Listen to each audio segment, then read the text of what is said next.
The big boys think of all these things, That's the beauty of having all your tax money at work.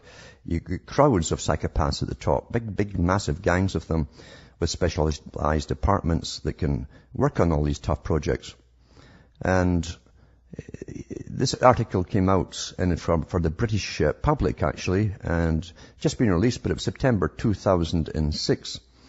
And you see all the British Commonwealth countries, including Britain, have privacy information commissioners who comes out every year and tells you, and they have actually come out in Canada and told us, you're losing all your rights and all your freedoms and your phones are tapped. And so, but I can't do anything about it, he says. They say, I can only tell you what's happening.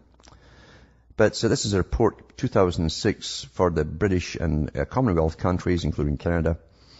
It says, number one, here's a section from it. The militarization of surveillance. Surveillance is all militarized. 8.3.1, I guess it's all chapters. I'm going to put these links up on my site, cuttingthroughthematrix.com, at the end of the show, by the way. And you can go into the front page and the archives section and find it. The drive to security is at least partly evidence of the continuing or revived importance of the military in Western societies. Military surveillance is one of the few phenomena that can be said to be truly global in an age where everything is supposedly being globalized. The Earth is increasingly surrounded by a multitude of military surveillance satellites. Chapter 8, 3.2. I'll put these up for you to peruse, and the whole document itself too. In addition to transnational communications, systems are thoroughly interpenetrated and infiltrated by military surveillance systems. Even their invention, design, and protocols have military elements. One example is the Global Positioning Systems, which was developed and is still ultimately controlled by the U.S. military, which can alter its functionality in certain places and times when it suits military objectives. Another is the Internet. Yep, they designed that too, and they give it to you folks through their front organizations, the well-known brand names. Another is the Internet. This transnational system of network connections and protocols was in no small part based on the American military's ARPANET, Distributed Communications System, and so on and so on. But he goes on about how they're into everything and keeping all your records and all your communications, and that these cameras are going to go up in all countries, everywhere. And that they've been actually putting them up since the 1950s. Did you know that too? Project Echelon, etc. It goes through all that stuff and much, much more. From Hamish myself in Ontario, Canada, it's good night, and may your God or your gods go with you. Especially as we go into a greater entanglement of electronic living. We're in a time where everything's interconnected and going to be really interconnected in the next, maybe 5 years or so.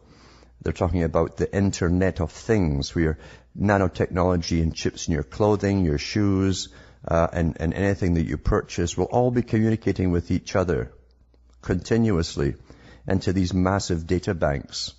And I can tell you they're so far ahead of anything they discuss in the tech magazines of what they have in order to be able to accommodate this stuff and utilize it. And they know how they're going to utilize it too, to control you. Back with more after these messages. Hi folks, I'm Alan Watt and this is Cutting Through the Matrix. Last night I touched on at the end a report that was brought about by on behalf of the Privacy Commissioner of Britain. And they have these privacy commissioners in all of the British Commonwealth countries, such as Canada, who occasionally comes out and they'll tell us startling news like you're losing all your rights and your freedoms and your privacy. And then he says, well, although I'm the Privacy Commissioner, I'm not allowed to do anything about it. He has no powers, in other words, except just to tell us what's happening to us. And then people go and turn on the sports and forget all about it. But this particular report was done for the Commissioner in 2006. It's very revealing. Of course, they've come a long way since then, but a lot of the stuff they talk about that has come to pass, in fact. Now, down in part 9, it's page 9, it's about Echelon. Everyone, I'm sure, in the Patriot communities across the world have heard Echelon. There was a big hubbub about it at the time, where it's voice recognition on one hand, but it's also, because we've all got voice recognition, and they showed you that even in movies like Enemy of the State, and the NSA was doing it back in the 60s and 70s for phone calls. But Echelon also goes on to keywords that you use, and it's very sophisticated. It isn't simply a matter of saying bomb and suddenly they tune into you. That is part of it, but with your sequences of sentences and words, the thing has actually got a certain logic, and it can figure out your intentions and all the rest of it. So on page 9 it says here, transnational state surveillance of telecommunications, signals intelligence, SIGINT, that's kind of like the British NSA, they all work together though, remains an area shrouded in secrecy with the technological capabilities the subject of a combination of educated guesswork, extrapolation and rumor. States also routinely filter states or countries, vast amounts of telephone, telex, email and fax traffic for reasons of national interests, both security and economic interests. They do spy. You don't understand these big agencies, and guys who have been in MI5 and MI6 have admitted that their prime missions were to secure and maintain the economic systems, and especially the economic super personages of their particular country, to make sure they had the edge in business, international business. Yep. That's what your spy systems really are number one concerned about. So it says here, the so-called Echelon system, the global surveillance network operated by the American National Security Agency, maintains a huge base at Menwith Hill in North Yorkshire, England, which routinely automatically filters all telecommunications traffic passing through the UK for keywords and phrases, and increasingly employs more sophisticated algorithms for advanced speech and even meaning recognition. That's what I'm saying, but they can actually put things together.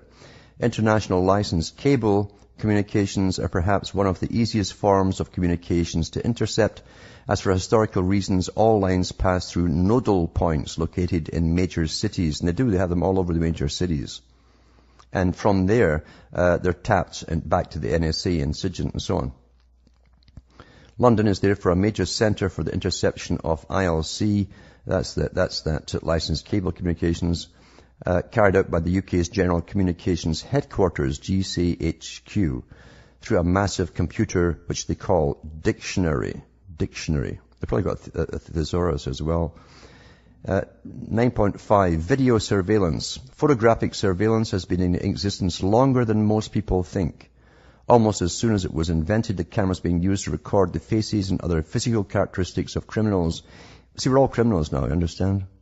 Even television and video surveillance using closed-circuit television was used temporarily in public open streets in Britain as far back as the coronation of Queen Elizabeth II in 1953, and permanently in some areas on London from the late 1960s. The most folk never even knew, until now. And it says, now police chiefs, you can understand there's an association of police chiefs that work under the UN. They're the big gang at the top, and they also get lobbied by the military-industrial complex. And you better believe it, like all big transactions, money passes hands if you take on their contracts. That's how business works. So this great coterie of world police chiefs, via the UN, of course, are all for all of this equipment and the goodies and so on as they expand and expand and expand.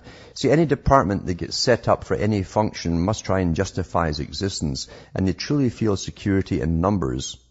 They also have their own public relations team, meaning propaganda, which they always churn out how bad the world is and how incredibly unsafe it is, and how they need more policemen and more equipment and yada, yada, yada, yada, yada, to justify their existence. If crime truly went down and you had to start laying off the police, they would not be too happy. So anyway, it says here, police chiefs they demanded, this is on the official report to the government, they demanded the intensification of surveillance of the motorist and is set to expand rapidly. In March 2005, the Association of Chief Police Officers demanded a national network of automatic number plate recognition, ANPR, utilizing police, local authority, highway agencies and other partners in commercial sector cameras, including the integration of the existing town centres and high street cameras with a national ANPR data centre with an operational capability to process 35 million ANPR reads every day, increasing to 50 million by 2008, stored for 2 years. And they've done all this stuff that I'm reading here. They've done it all and more. Back after this break.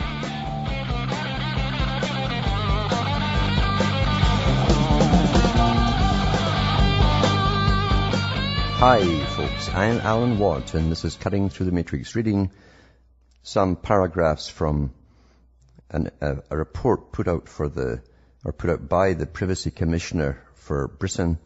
And as I say, every country in the Commonwealth, the British Commonwealth, has the same thing, a Privacy Commissioner who tells us how bad it is and the fact we've no rights and we've no privacy whatsoever, but there's nothing you can do about it. The British and Commonwealth countries, including Canada, it says, number one, here's a section from it, the militarization of surveillance. Surveillance is all militarized. 8.3.1, I guess it's all chapters. I'm going to put these links up on my site, Cutting Through the Matrix. The big boys think of all these things, That's the beauty of having all your tax money at work. You get crowds of psychopaths at the top, big, massive gangs of them with specialized departments that can work on all these tough projects. And commissioners who comes out every year and tells you, and they have actually come out in Canada and told us, you're losing all your rights and all your freedoms and your phones are tapped. And so, but I can't do anything about it, he says. They say, I can only tell you what's happening. But so this is a report, 2006, forties.com, at the end of the show, by the way. And so you can go into the front page and the archives section and you find it. The drive to security is at least partly evidence of the continuing this article came out for the British public actually, and just been released, but it was September 2006. And you see all the British Commonwealth countries, including Britain, have privacy information